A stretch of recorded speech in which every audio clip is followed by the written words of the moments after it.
The Zirathi exploration vessel Kalor drifted in silent orbit above the amber-hued planet, known only as Nivara 7. From space, it appeared ordinary, a swirling storm world scarred by mountain ridges and desert plains, the kind of place surveyors logged and moved past without note. But the long-range scans told a different story. There were structures, cities sprawling across valleys, energy grids humming with power, vast hydroponic towers stretching toward the clouds. The sensor readouts were unambiguous. This was no primitive settlement. This was civilization, and the genetic markers embedded in the transmissions chilled the crew. The inhabitants were human. For centuries, humans had been a footnote in the archives of the Confederacy, an extinct species, victims of their own apocalyptic wars on their cradle world. Their survival had been dismissed as myth, a cautionary tale about hubris and self-destruction.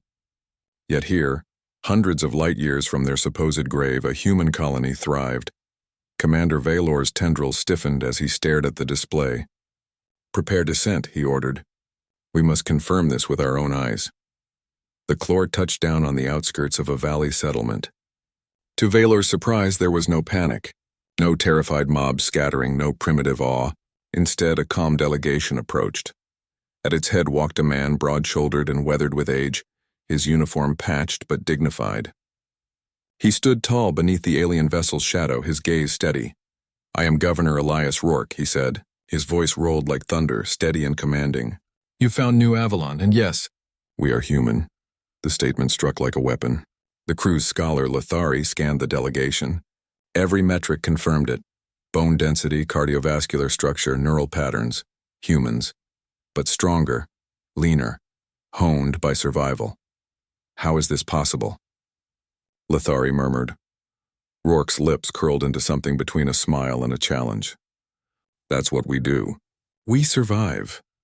The aliens were invited into the heart of the colony. New Avalon pulsed with energy. Not as ruins clinging to survival, but as a thriving hub. Children laughed in streets painted with murals of battles and triumphs. Workshops clattered with machinery. Croplands stretched in neatly irrigated rows, their bounty feeding thousands. What struck Valor most was the absence of fear. These humans did not shrink from the unknown. They looked upon their visitors with curiosity, even defiance, as if daring the galaxy to acknowledge them. Inside a cavernous hall, the governor revealed the colony's chronicles. Generations ago, a ragged flotilla of refugees had fled Earth's collapse. Their ships were outdated, their supplies scarce, and their destination a mystery. Against all odds, they stumbled upon Nivara 7, a hostile, storm-racked world. Instead of dying, they dug in. They sheltered in volcanic caves. They coaxed poisoned soil to yield crops.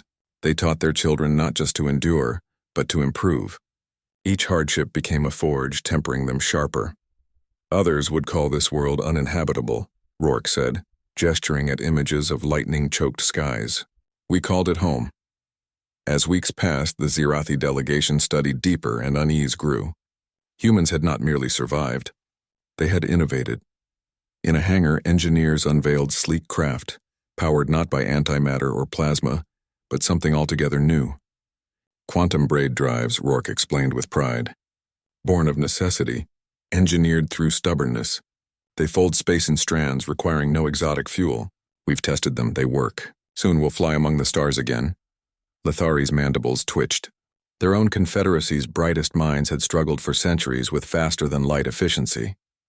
Yet here, on a world abandoned by history, humans had solved it out of sheer desperation. Valor could not shake the growing realization. This species did not just endure pressure, they thrived under it. The first incident occurred during the delegation's third week. A reactor malfunction sparked a fire in one of New Avalon's energy plants. The aliens expected chaos, casualties, collapse. Instead, they watched in stunned silence as humans surged into action. Teams of workers, unarmed save for makeshift tools, formed bucket lines alongside robotic drones. Others rerouted power manually through systems the aliens themselves barely understood. In less than an hour, the fire was contained. The reactor stabilized. Not a single casualty was recorded. One worker, his hands blackened with soot, simply grinned at the aliens' astonishment. "We don't quit. Not ever." That night, Valor wrote in his private log, "I begin to understand. To us, catastrophe is disaster. To them, catastrophe is rehearsal. The colony's culture fascinated and unnerved the aliens further. Where Zerathi diplomacy prized caution, humans glorified risk. Where Ervilan artistry chased perfection, humans celebrated utility, yet infused even their machines with crude beauty. But most alarming was their unity. Confederacy species fractured under stress, squabbling over resources or ideology. Humans, by contrast, had bound themselves tighter with every trial. Their society was disciplined, cooperative, infused with a stubborn optimism. Lithari voiced the unspoken truth during a late-night analysis. "If humanity spreads again," he said softly, "they will not merely rejoin the stars, they will dominate them."